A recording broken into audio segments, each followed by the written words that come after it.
মইনি সমষ্টিৰ অন্তৰ্গত পুবলাহিং গাঁও পঞ্চায়তৰ এই পানীগাঁৱৰ বেলতলৰ নিবাসী বিষ্ণুপ্ৰিয়া গগৈয়ে হাজাৰজন যুৱক যুৱতীৰ বাবে আদৰ্শ হৈ পৰিছে।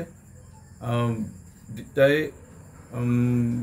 শাৰীৰিক অকণমান অসুবিধা আছে। তাই দিব্যাংগ শব্দটো মই ব্যৱহাৰ কৰিব মন নাই তাইৰ লগত, কিন্তু তাই স্পেচিয়েল চাইল্ড। তাই ভগৱানে দিয়া এটা শক্তি তেওঁ পাইছে আৰু প্ৰমাণ কৰি দেখুৱালে যে ইচ্ছাই আদিমূল। তাই প্ৰাথমিক বিদ্যালয়ৰ অৱস্থাত মাকে যেতিয়া লৈ গৈছিলে কোলাত, তাৰপিছত সপোনত ভাবিছিলে এদিন যে ছোৱালীজনী সৰু হৈ আছে, এদিন ডাঙৰ হ'ব, কিন্তু তাই ওখ নহ'ল, তাই ডাঙৰ নহ'ল, তাই সৰু হৈ থাকিল। কিন্তু তাই আজি স্নাতক ডিগ্ৰী লাভ কৰিলে আৰু খুব ভাল ধৰণে তাই উত্তীৰ্ণ হ'ল। মই পুনৰ কৈছোঁ, হাজাৰজনৰ বাবে বিষ্ণুপ্ৰিয়া আদৰ্শ হৈ পৰিছে আৰু তাই এই অসুবিধা স্বত্বেও স্নাতক ডিগ্ৰী লাভ কৰি আজি এই দুখীয়া দৰিদ্ৰ পৰিয়ালটোলৈ কেৱল গৌৰৱ কঢ়িয়াই আনিছে এয়া নহয়, সমগ্ৰ মইনি সমষ্টিৰ বাবে তাইক গৌৰৱ কঢ়িয়াই আনিলে।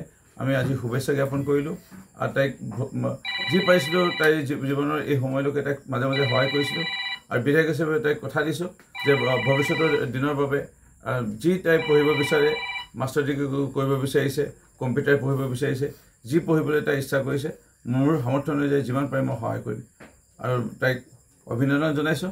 আৰু মই ভৱিষ্যত প্ৰজন্মৰ যুৱক যুৱতীসকলক এটা আহ্বান জনাওঁ, বিষ্ণুপ্ৰিয়াই যেনেকৈ হয়তো ইনষ্টাগ্ৰাম ব্যৱহাৰ কৰা নাছিলে, তাই ফেচবুক ব্যৱহাৰ কৰা নাছিল, তাই সামাজিক মাধ্যমৰ পৰা অকণমান দূৰত থাকি পঢ়া সময়কণত পঢ়াত গুৰুত্ব দিছিল। যুৱচামে যেন পঢ়াত গুৰুত্ব দি পেলাই আগবাঢ়ে আৰু দেউতাক মাকৰ কথা অলপ মনলৈ আনি পেলাই তাই প্ৰত্যেকজন যি ছাত্ৰ ছাত্ৰীয়ে আগবাঢ়িব বিচাৰে তেওঁলোকে নিশ্চয় জগত জিলিব পাৰিব। তেওঁলোকৰ সপোনবোৰ, দেউতাক মাকৰ সপোন, নিজৰ সপোনবোৰ পূৰ কৰিব পাৰিব। বিষ্ণুপ্ৰিয়াক পুনৰবাৰ অভিনন্দন জ্ঞাপন কৰিছোঁ। যিকোনো খবৰৰ বাবে যোগাযোগ কৰক 7099017330 লগতে 7099017110 নম্বৰত।